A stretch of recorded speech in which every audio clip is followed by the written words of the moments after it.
One of the main tools that music therapists use in their work is actually songwriting.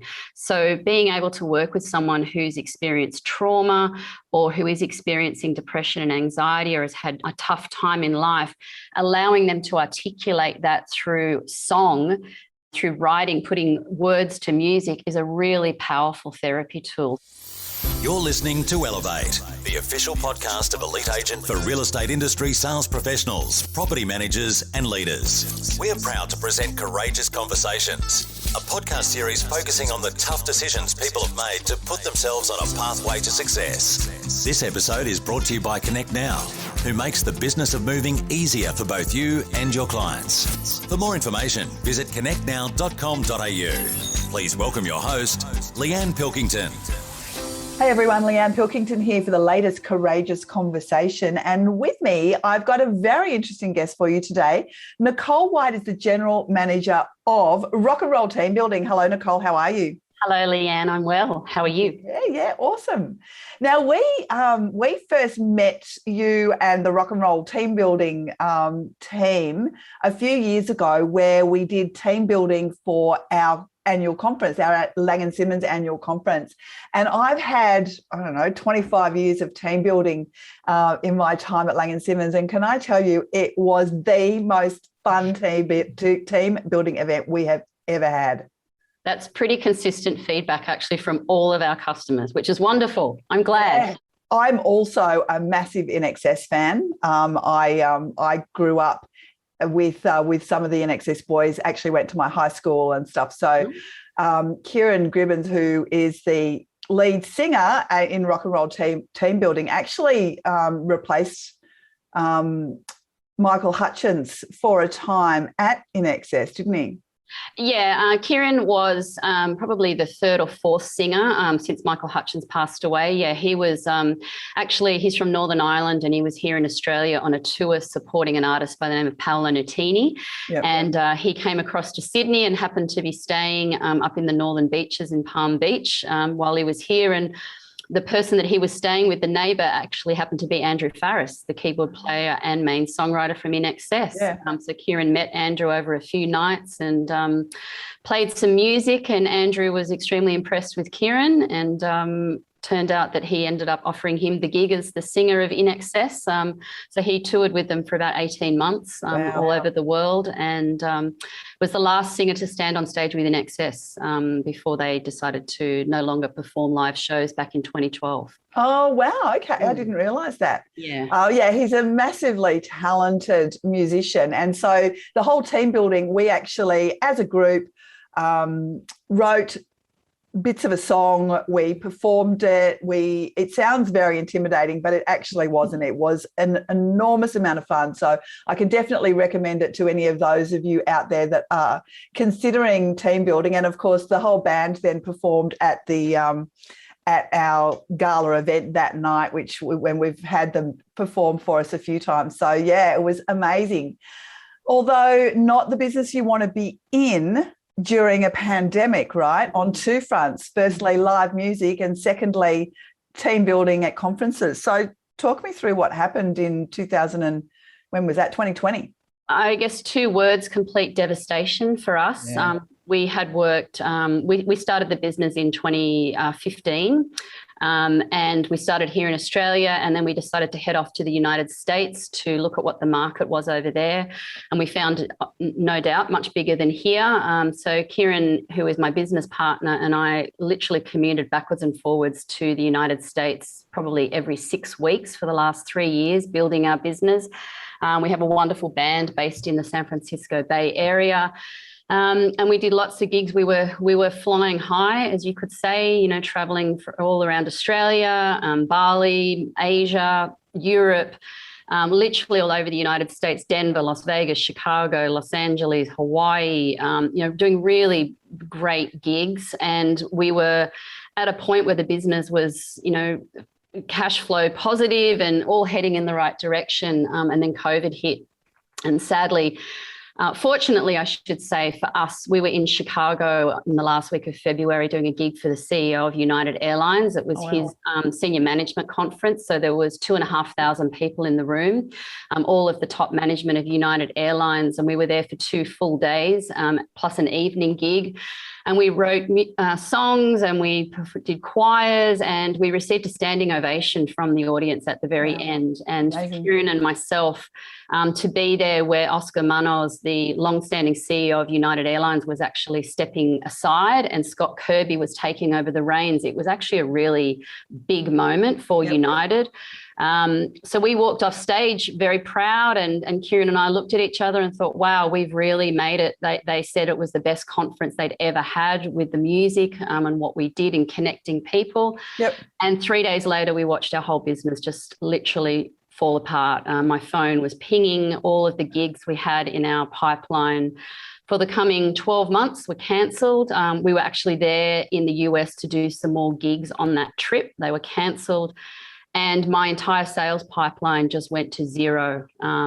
So it was frightening. It was horrible. And I recall being in the United States. We were there around the 8th, 9th, 10th of March, and the atmosphere was very eerie. And I recall walking through San Francisco airport to get on the Qantas flight home, and there was nobody walking to the gate. We got on the aircraft. It was half full. And I remember taking off and looking out the window and feeling like we'd kind of escaped a bit of a war zone. And then what was ahead of us was just, heartbreak. For the last 18 months, it's been extremely tough. And so did you have to quarantine when you got home? We came in literally just before they put in the mandatory hotel quarantine, but Ciaran and I did quarantine off our own bat for 14 days away from our families because we had travelled. We were in Nashville, we were in Chicago, we were in Minneapolis on planes, Ubers, and we just thought we wanted to be safe. But yes, it was, we'd worked very hard to build this business up and to just... And then just like that. Yeah. And then I guess...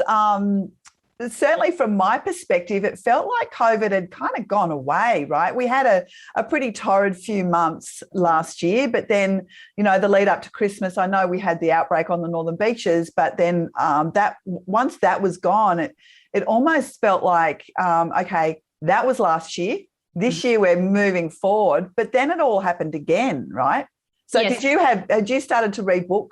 Yes, we did rebound. Once the confidence came back in, around February, we started to get bookings through the door again. Yeah. Then the next lockdown. So we lost, I had a very busy May, June, July, August of bookings, which was great. I thought we'll be okay. And we lost all of that business again a second time. The ironic thing was that we had one live gig in Adelaide for Variety Club, South Australia. There was 1,800 people at that event, and Ciaran performed with a band. That was the last gig we did before this past lockdown. So it was like we had the United Airlines gig was the first time round, and then this one again, we literally landed back from Adelaide. Don't do any more big gigs, Nicole. It doesn't bode well. And we lost it all for a second time. And so talk me through how you coped with that. I mean, was it okay, we got through this last time, I know we can do it again, or was it we're on the brink and I'm not sure if we're going to cope? On the brink, not sure we're going to cope. I think more from a financial perspective, because JobSaver was literally a lifesaver for us as well as the grants. Yep. However, you can only survive so long. We were in a good financial position, but after 18 months, you've got no backup left. We had nothing. We had no money for marketing. I couldn't sell. I'm not sure if everyone's aware, that the business events industry in Australia is worth millions and millions of dollars. We are one of the hardest hit industries in Australia, and sadly, we don't have a profile. The government hasn't really given us and the arts sector the funding that we need to survive COVID, because our world is people in rooms. We need to stand in front of live audiences. So this last one was very tough. There was definitely not enough government support. And about 2 months ago, I sat down and put off the inevitable and went through all of our cash position and looked ahead. And I said to Ciaran that I will always tell him when I'm, very worried. And I rang him and I said, we are in deep trouble. We have no pipeline. So, yeah, we gave ourselves till the 30th of November, and then we were going to basically bench the business. That's 20 days away. Yeah, I made an estimate that was when they were going to turn off the government support, which was turned off actually on Monday. Yep.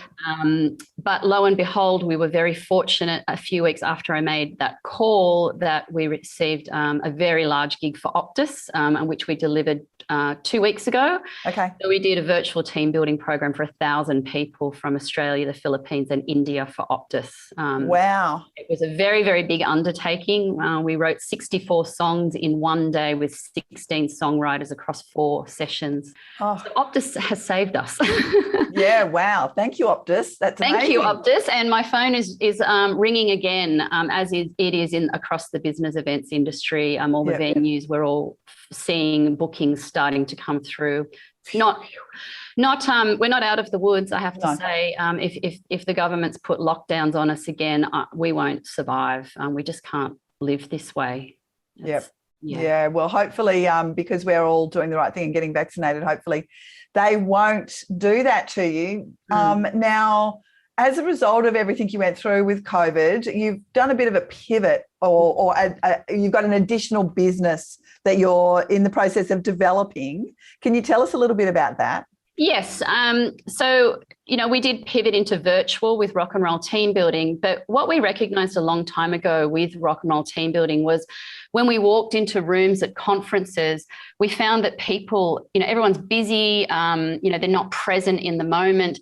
And what we've done with music, it's a wonderful tool for mental health, is we noticed that, like you said, we had so much fun. And so we bring a lot of joy to people. Yep. What we've noticed then going into the virtual space and speaking to people across Zoom is that people's anxiety levels are huge. Everybody has a story out of COVID. Everybody, someone's touched by people losing jobs. Yep. Anxiety is on the rise hugely, as is depression.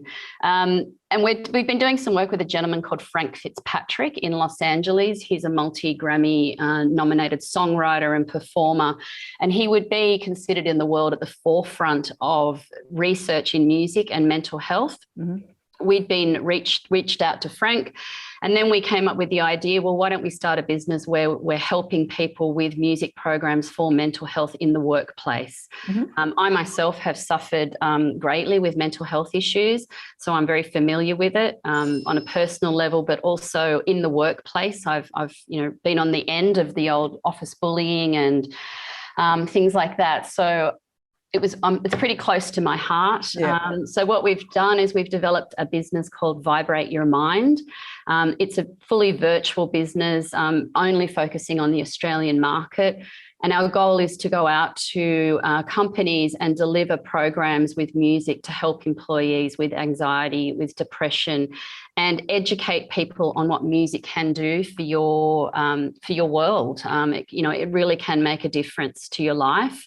And so, what would a program? Because certainly in the real estate space, our property managers have had a terribly, terribly tough time over the last couple of years. Yes, the majority of us are lucky enough to still have our jobs and so forth, but our property managers in particular were on the receiving end of tenants who couldn't pay rent, landlords who needed the rent to pay the mortgage, and it was just massively, massively stressful. So what would a program like yours look like?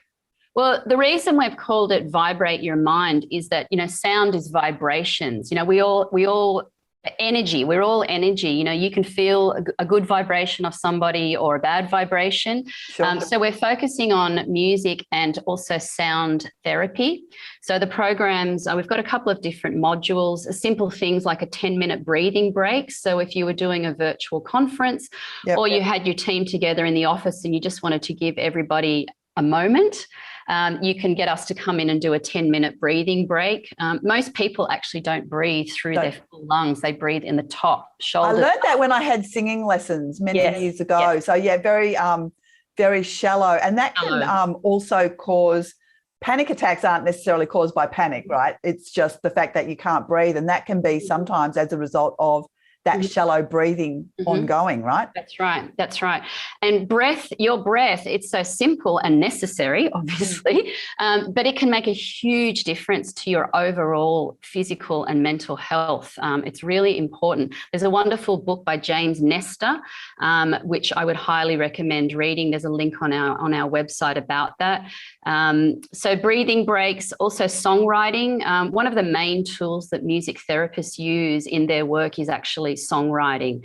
So being able to work with someone who's experienced trauma or who is experiencing depression and anxiety or has had a tough time in life, allowing them to articulate that through song, through writing, putting words to music is a really powerful therapy tool. So songwriting is part of it, as well as sound healing. So being able to be present, put a set of headphones in, and then feel and hear the vibrations from sound. Again, really, really great for your brain and great for your overall. It's kind of a form of meditation, right? That it is, to listen to that sound. That's right. And then also we've got a session with Frank Fitzpatrick, who's just released a book called Amplified, which is about amplifying your world through music. We're very lucky and fortunate to have Frank on the team, and we've put together a wonderful workshop which organisations can use to educate their employees about how to use music. It's just basically all the basics of how to use music. They can couple that with a copy of the book for everybody as well.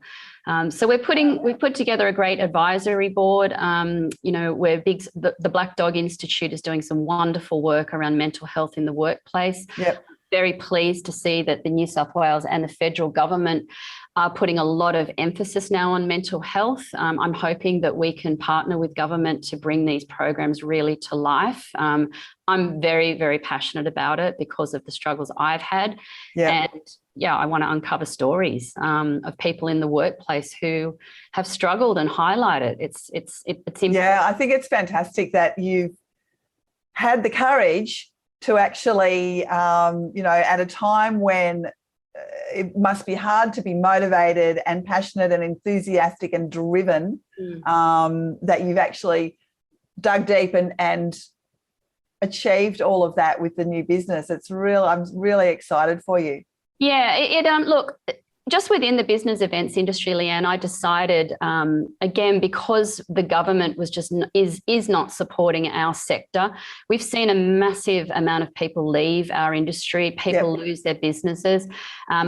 Personally, talking to friends and colleagues I've known for over 30 years, people are really struggling. So I did an interview series with a bunch of people from the industry to uncover the stories, and it was just, I could have gone for weeks and weeks and weeks of footage of stories that I uncovered. So just the pain in it's just been horrific, absolutely horrific. So I think employers need to look after their people. It's not, yes, you need to eat healthy and keep fit and all that's great, but just giving people a pass to the gym or throwing a cocktail on a Friday afternoon is just not good enough. Employers need to really reach out and take actual enthusiastic and also authentic interest in their employees. They are people and they are broken through this time. And we're not out of COVID yet. We've got a long way to go. No, we're really not. I mean, we don't know what is going to happen and when it's going, if it's going to hit us again. And so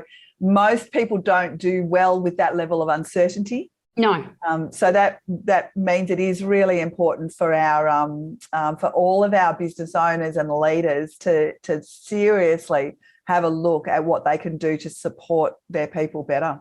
Absolutely. And ask people, the are you okay? But actually be present when that person answers the question and look for the signs. You see people, when I did that interview, you can tell people's eyes, they'll tear up. You can see the emotion. Everybody has a story. So we hope through music. And I think the other thing to remember, and I have to remind myself this, being a leader, people look at you and think that you are always okay and you're under control. And so they don't want to necessarily share any weaknesses or perceived weaknesses with you. So I think as a leader, you need to be vulnerable and you need to say, actually, you know what?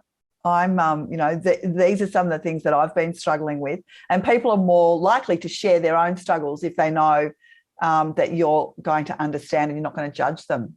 That's right. And what we do with music, and I see this time and time again, we walk into conference rooms. I was 30 years in the business events industry running all sorts of very high-end events.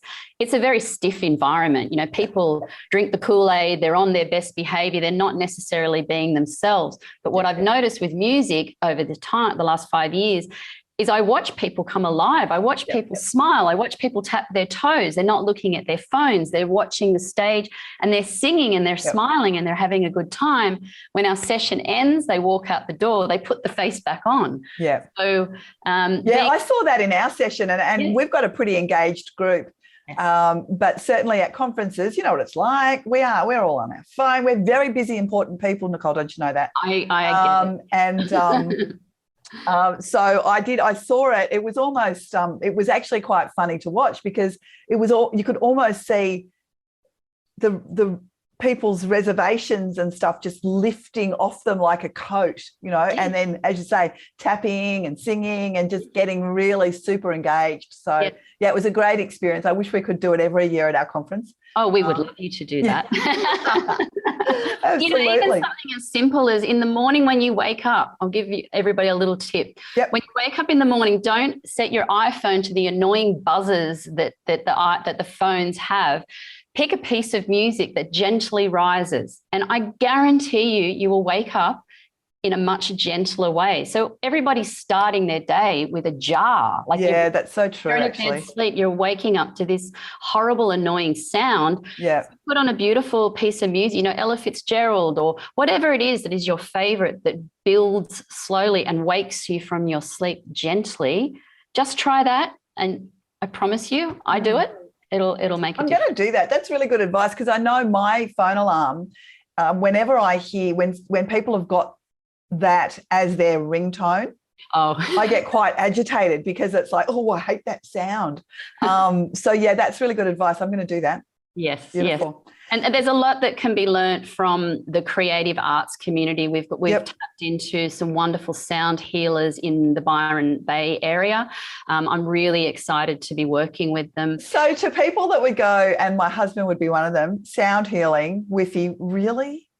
Really. Let's get him in the room and try it. Okay. And see what he says. Yes. There's a lot to be learnt from that community, and it's groundbreaking. There's a lot of wonderful research going on. We've got another person who's a professor at the University of San Diego who's leading some really world-leading research into sound therapy. So I'm excited to bring it to the world. Yeah. So if people want to know more about rock and roll team building and Vibrate Your Mind, where do they find you? So to rockandrollteambuilding.com, and that's and A-N-D in the middle, and then vibrateyourmind.com. Amazing. All right. Well, I'm so pleased that things are turning around for you and that you have been strong enough to keep going and to start new businesses. And it's just amazing. I am very, very impressed. So congratulations. Thank you. I'll look forward to speaking to you again very soon. Thank you, Leanne. We hope you enjoyed this episode of Courageous Conversations, with thanks to connectnow.com.au. Don't forget to get access to all of Elite Agency's premium resources, including a detailed episode guide for this podcast. Visit joineliteagent.com.